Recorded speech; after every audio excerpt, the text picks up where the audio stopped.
Bueno, vamos a comenzar con el último video instructivo, el número 3, sobre enfermedades más frecuentes en adultos mayores. Aquí vamos a ver trastornos de la marcha y caídas, trastornos metabólicos, electrolíticos y trastornos en la piel y faneras. La velocidad respecto de lo que son los cambios normales en la marcha asociados a la edad. Sabemos que la velocidad de la marcha disminuye progresivamente después de los 70 años, con cambios leves en la postura y en el movimiento articular. Por ejemplo, hay mayor rotación de pelvis, hay lordosis lumbar, las piernas en rotación externa y flexión plantar del tobillo que disminuye, pero rodilla y cadera mantienen su movimiento. El envejecimiento produce disminución de la velocidad de la marcha, acortamiento del paso y aumento de la base de sustentación. Estos cambios se asocian a la pérdida de masa muscular, sarcopenia, a la pérdida de fuerza muscular y a menor flexibilidad articular. La velocidad de marcha es un predictor de morbimortalidad y funcionalidad. La asimetría en el movimiento suele indicar enfermedad neurológica o músculo-esquelética, variabilidad en la cadencia, longitud del paso y separación de los pies pueden sugerir una afectación cerebelosa o del lóbulo frontal. Disminución de la longitud de los pasos puede ser por miedo a caer o por la presencia de algún trastorno o patología. Los trastornos de la marcha en los gerontes son multifactoriales. Pueden ser neurológicos como el Parkinson, los accidentes cerebrovasculares, las demencias o la presencia de patología musculoesquelética como la fractura, una artritis o el uso de medicación, también la presencia de dolor o el miedo a caerse. Los patrones son variados, incluyen marcha senil, atáxica, hemipléjica, parkinsoniana o festinante, antálgica para evitar los dolores, miopática, claudicante, en step page, marcha apráxica y hay más. La evaluación clínica y funcional es fundamental para un buen diagnóstico y manejo. La dificultad para el inicio de la marcha puede reflejar una enfermedad de Parkinson, al igual que la retropulsión o inclinación hacia atrás. Incluso la caída puede estar asociada al parkinsonismo, también a la sífilis o a la parálisis progresiva. La caída del pie se observa en la marcha equina o también cuando hay debilidad del tibial anterior. La inclinación hacia adelante puede obedecer a cifosis, a Parkinson o a demencia. La marcha festinante o el mandarín chino, marcha con pasos cortitos con una aceleración progresiva, es típica del Parkinson. La lateralización del tronco al deambular puede ser una estrategia antálgica para evitar el dolor en casos de artritis. La disminución del balanceo de los brazos también se observa en Parkinson y en demencias vasculares. Las alteraciones de la marcha pueden ser de origen neurológico, musculoesquelético o por otros factores. El dolor, alteración del equilibrio, el uso de medicaciones. Los tipos más comunes, algunos ya hemos mencionado, repasando: la marcha antálgica, la táxica, hemipléjica, parkinsoniana, miopática, claudicante, en step page y la práxica. Aquí podemos observar una ilustración de los diferentes tipos de marcha alterada. Cada tipo de marcha tiene un correlato clínico y etiológico. Por ejemplo, la marcha festinante, con disminución del braceo, es característica del Parkinson. La marcha hemipléjica, más característica y asociada a los accidentes cerebrovasculares. La marcha atáxica se ve en las lesiones cerebelosas.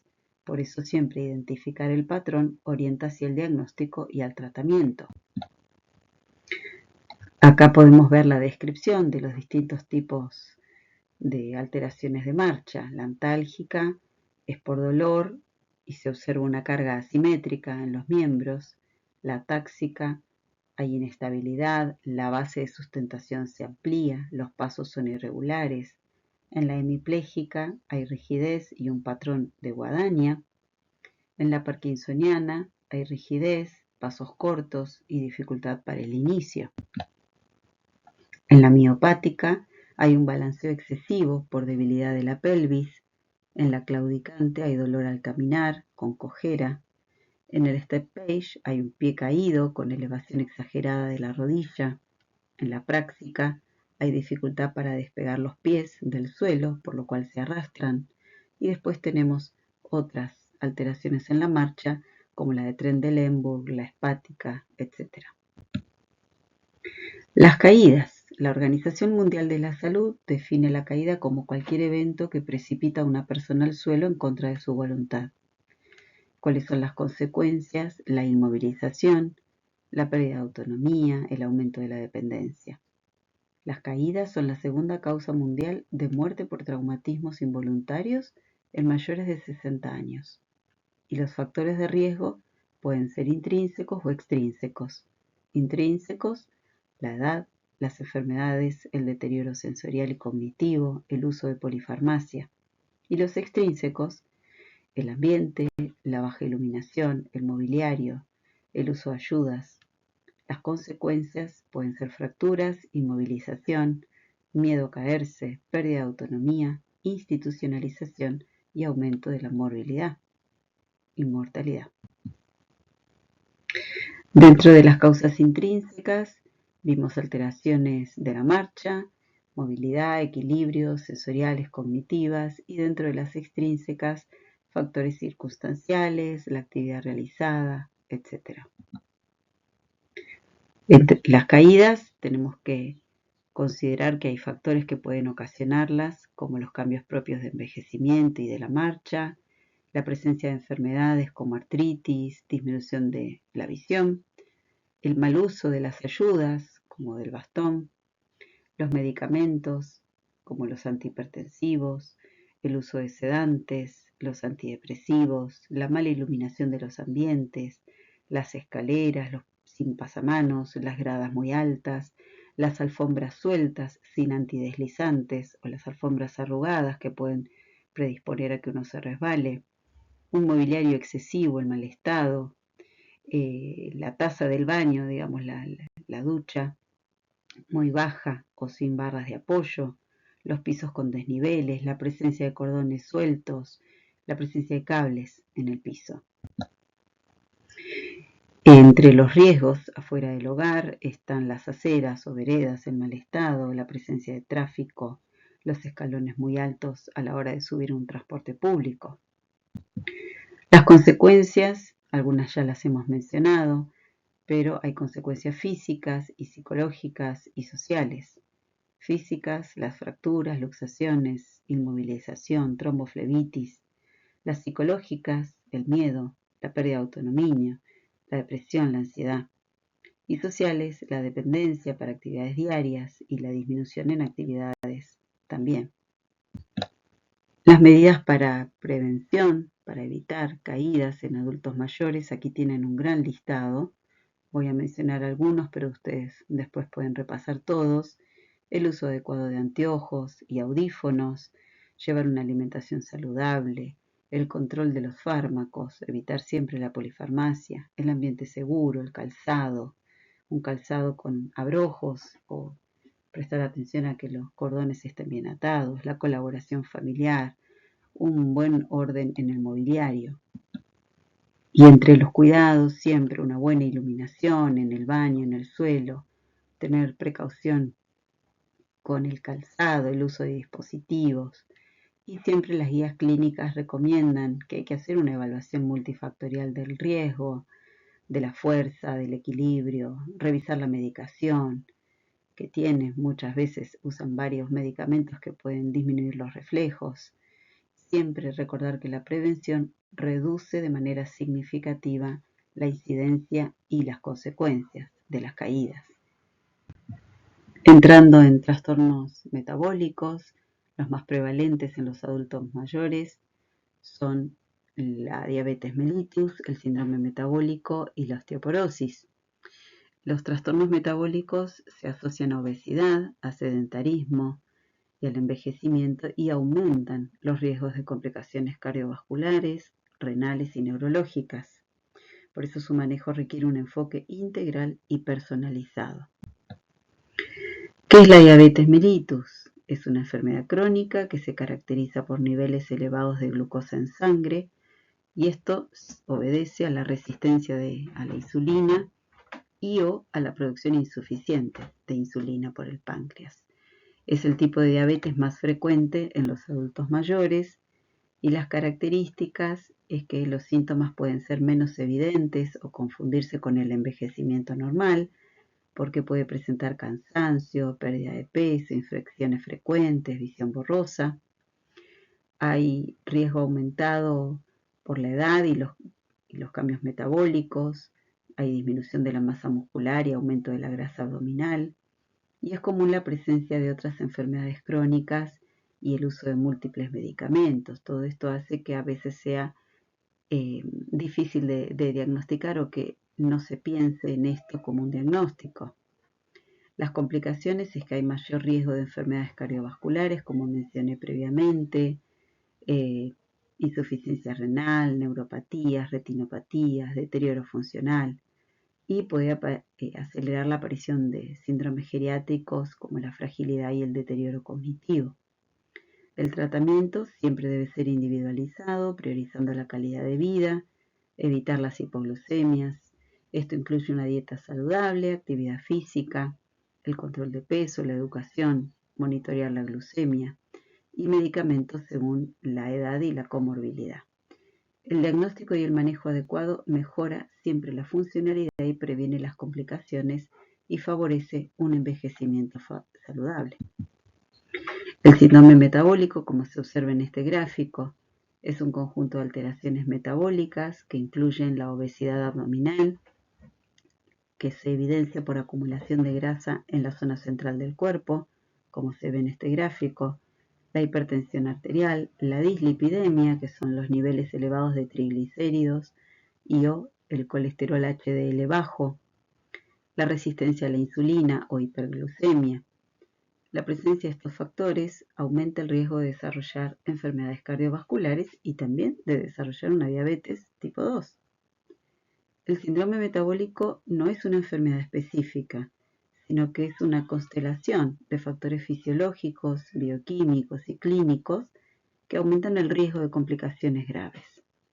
Siempre hacer prevención, mantener un peso saludable con una dieta equilibrada y actividad física regular, reducir el consumo de azúcares, de grasas y de sal, aumentar la ingesta de frutas, verduras, cereales y las grasas saludables como el aceite de oliva o los frutos secos, y evitar el consumo de tabaco y de alcohol.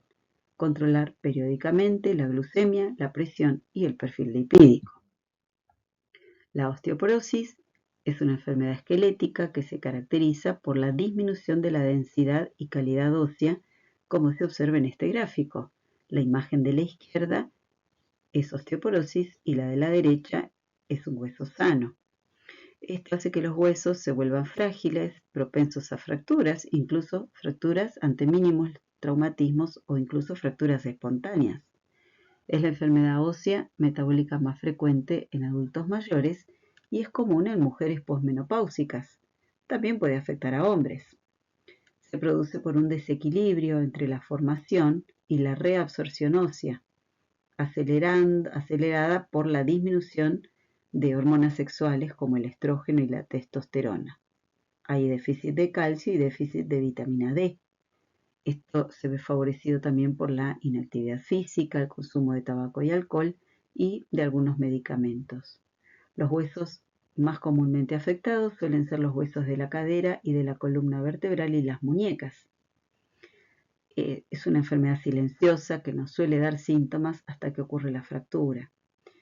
Y las fracturas obviamente van a causar dolor, pérdida de la estatura, deformidad de la columna y discapacidad, afectando claramente a la calidad de vida y aumentando el riesgo de mortalidad. ¿Cómo se previene y cómo se maneja? Con una alimentación rica en calcio y vitamina D, con ejercicio regular, evitando el tabaco y el alcohol y exposición solar moderada. En los casos de alto riesgo se indican medicamentos para fortalecer el hueso y reducir las fracturas. Y el diagnóstico se hace mediante una densitometría. Respecto de lo que son las alteraciones electrolíticas, los desequilibrios en el sodio, en el potasio, en el calcio y el magnesio son frecuentes en geriatría, especialmente por la presencia de insuficiencia renal, de polifarmacia y de comorbilidades.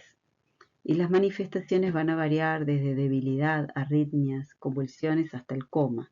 Por eso la corrección debe ser cuidadosa y monitoreada.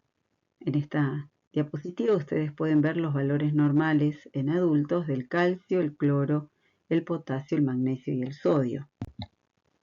Las alteraciones del sodio pueden ser tanto para abajo como para arriba. Los adultos mayores tienen un mayor riesgo de alteraciones del sodio por cambios fisiológicos, por enfermedades crónicas y por la polifarmacia. El diagnóstico y el tratamiento oportuno son fundamentales para prevenir las complicaciones tanto neurológicas como cardiovasculares. La corrección del sodio se debe hacer de manera gradual para evitar los daños cerebrales. ¿Cómo prevenimos y manejamos las alteraciones del sodio? Bueno, haciendo un monitoreo regular con controles periódicos de los niveles de sodio en sangre, sobre todo si el paciente tiene antecedentes de enfermedades crónicas o de insuficiencia renal o cardíaca o si toma diuréticos. Enseñarle al adulto mayor y a sus cuidadores la importancia de una adecuada hidratación y de los riesgos de automedicarse. Siempre evitar la polifarmacia, revisar y ajustar los medicamentos que pueden alterar el equilibrio del sodio, como los diuréticos, algunos antidepresivos y otros fármacos que alteran la función renal. Y siempre promover una ingesta adecuada de líquidos. Adaptar la recomendación según el estado de salud, evitando la sobrehidratación, pero también la deshidratación. Respecto del potasio, también los adultos mayores tienen mayor riesgo de alteraciones del potasio, por enfermedades crónicas, por polifarmacia y por cambios en la función renal. Y el diagnóstico oportuno, su tratamiento, previene la complicación neuromuscular y cardiovascular. La corrección de los niveles de potasio se debe hacer de manera cuidadosa y monitorizada porque los riesgos son las arritmias y otros efectos adversos. La hiperpotasemia o el nivel alto de potasio por encima de los 5.000 equivalentes litro tiene como causa frecuente la insuficiencia renal, el uso de medicamentos como los inhibidores de la enzima convertidora de angiotensina y otros medicamentos. Los síntomas son cansancio, debilidad, calambres, disminución de los reflejos, arritmias cardíacas, estreñimiento. La hiperpotasemia puede ser mortal, sobre todo si hay insuficiencia renal. Por eso es importante hacer prevención y monitorizar regularmente. El potasio en baja es cuando sus niveles son inferiores a los 3.5 miliequivalentes litro en sangre y las causas suelen ser el uso de diuréticos, una situación de vómitos, diarrea, desnutrición, y los síntomas son debilidad, calambres, estreñimiento, hormigueos, arritmias, confusión mental. ¿Sí? Por eso siempre hay que hacer prevención. Respecto del del calcio, es esencial para la salud ósea, la función muscular, para la transmisión nerviosa, para la coagulación de la sangre. Y la homeostasis del calcio va a depender de la vitamina D, de la hormona paratiroidea y de la función renal. En los adultos mayores es muy importante asegurar una ingesta adecuada de calcio y de vitamina D para evitar y prevenir la osteoporosis y las fracturas. La hipocalcemia es cuando el calcio sérico total es inferior a 8,8 miligramos por decilitro y las causas suelen ser la insuficiencia renal, el déficit de la vitamina D, la mala absorción intestinal, el uso de diuréticos. Y los síntomas son calambres, temblores, alteraciones cognitivas, arritmias, convulsiones. En los adultos mayores es mayor la prevalencia por el déficit nutricional, la polifarmacia y las enfermedades crónicas. La hipercalcemia es cuando el calcio sérico está por encima de los 10,4 miligramos por decilitro, y las causas suelen ser el exceso de vitamina D, la inmovilización prolongada, la insuficiencia renal y algunos medicamentos. Los síntomas son debilidad muscular, estreñimiento, confusión, arritmias, cálculos renales. Entonces, en los adultos mayores se puede confundir con alguna otra patología. El exceso de calcio puede debilitar los huesos y aumentar el riesgo de fracturas y afectar al corazón y al cerebro.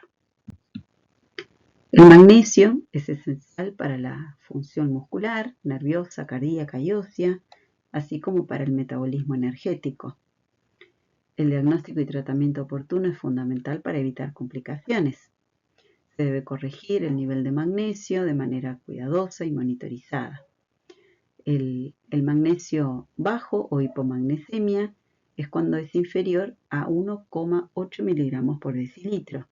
Y las causas más frecuentes suelen ser una dieta inadecuada, una disminución en la absorción intestinal, por ejemplo por enfermedad celíaca o enfermedad de Crohn, un aumento en la excreción renal por el uso de diuréticos, la presencia de diabetes o de insuficiencia renal, el alcoholismo y la polifarmacia, que incluye la presencia de temblores, calambres, debilidad muscular, fatiga, confusión, arritmias, puede haber convulsiones y hasta paro cardíaco. En los adultos mayores hay mayor prevalencia también por cambios fisiológicos, por la presencia de enfermedades crónicas y por la polifarmacia. La hipermagnesemia es cuando el magnesio es alto, por encima de los 2,5 miligramos por decilitro, y las causas son insuficiencia renal o una ingesta excesiva en suplementos o en medicamentos con magnesio, como los laxantes o los antiácidos, entre otras causas. Y los síntomas son la debilidad, la náusea, los vómitos, la bradicardia, hipotensión, incluso en casos graves el coma o el paro cardíaco. Los riesgos en adultos, si bien es menos frecuente pero potencialmente grave en pacientes con insuficiencia renal que consumen suplementos sin un control médico. Pasando ya a los cambios fisiológicos en el envejecimiento cutáneo, la piel envejecida presenta atrofia, pérdida de elasticidad, disminución de la hidratación y mayor fragilidad. El envejecimiento cutáneo puede ser intrínseco, genético, hormonal o puede ser extrínseco por el fotoenvejecimiento por exposición solar crónica. Entre los trastornos cutáneos benignos que pueden afectar la calidad de vida, pueden afectar la autoestima y la funcionalidad, siempre debemos hacer prevención que incluya la fotoprotección, la hidratación, una dieta equilibrada y el control de las enfermedades crónicas. Siempre el tratamiento adecuado y el diagnóstico precoz permite evitar complicaciones y mejorar el bienestar del adulto mayor. La atrofia cutánea es el adelgazamiento progresivo de la piel, es una piel finita, con pérdida de elasticidad y uno puede visibilizar incluso las venitas. Los angiomas seniles son pequeñas lesiones vasculares muy frecuentes y las púrpuras son hematomas espontáneos, sobre todo en brazos. La queratosis seborreica son placas pigmentadas benignas en cualquier parte del cuerpo, excepto en las mucosas. La hiperplasia sebácea, lesiones pequeñas amarillas en la cara, la canicie, la pérdida del pigmento en el cabello. Y en las uñas podemos ver la onicogrifosis, que son las uñas engrosadas.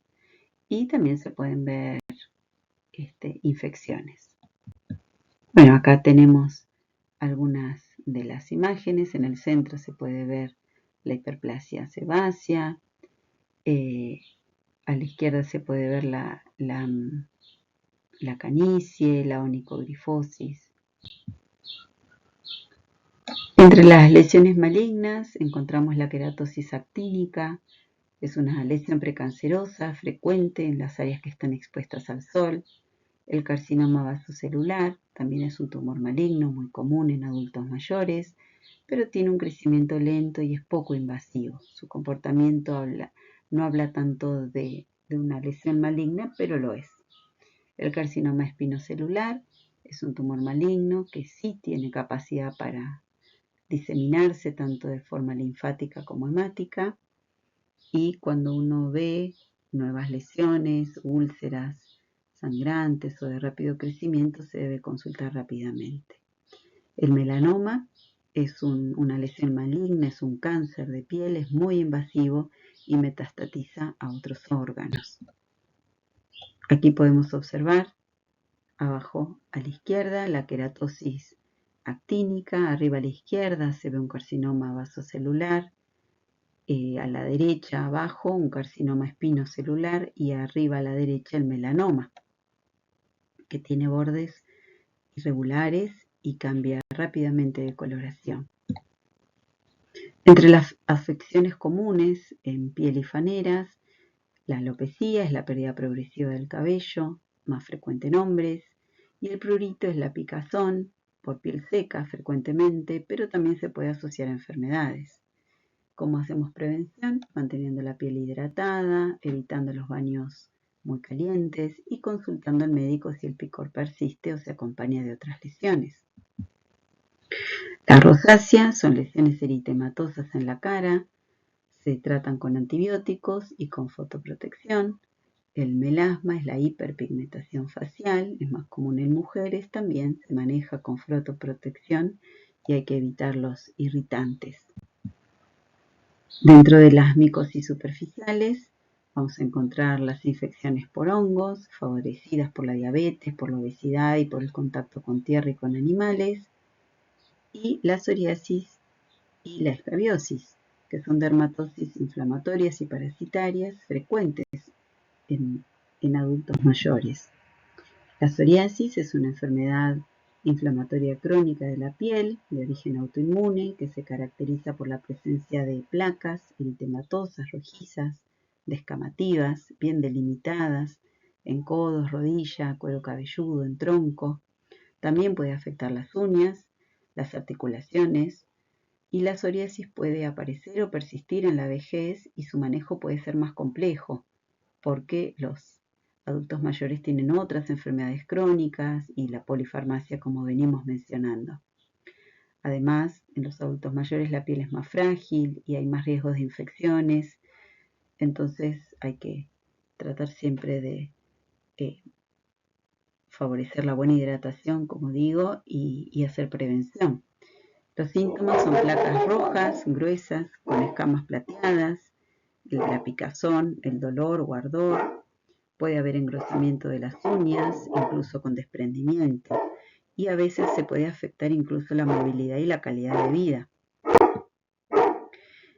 La escabiosis es la conocida como sarna, es una infección cutánea causada por un ácaro, el Sarcoptes scabiei, y el ácaro lo que hace es introducirse en la capa superficial de la piel, provocando una reacción inflamatoria y mucho prurito. Entonces vamos a tener entre los síntomas picazón intensa, sobre todo a la noche empeora, y las lesiones típicas son pápulas, vesículas y se ven los surcos lineales como los túneles en la piel, sobre todo en las manos, muñecas, axilas, cintura, glúteo, en los genitales incluso. Y en los adultos mayores pueden afectar grandes áreas del cuerpo y complicarse con infecciones bacterianas. Se transmite por contacto directo, piel a piel, en ambientes cerrados sobre todo, en las instituciones, y el riesgo aumenta en las personas que tienen movilidad reducida o inmunosupresión o que viven en residencias geriátricas. El diagnóstico se hace por la clínica y la observación de los surcos y las lesiones características. Se puede confirmar con la visualización del ácaro o sus huesos o sus huevos, bajo el microscopio. Y el tratamiento es con permetrina al 5% de manera tópica que se aplica durante una semana por todo el cuerpo o por vía oral también con ivermectina. Siempre hay que mantener una buena higiene del personal y del entorno y ante la persistencia de picazón o de lesiones cutáneas sospechosas consultar al médico y evitar el contacto directo con las personas infectadas. Bueno, muchas gracias por su atención y como en la clase anterior, les dejo el PDF para que lo puedan visualizar más tranquilos.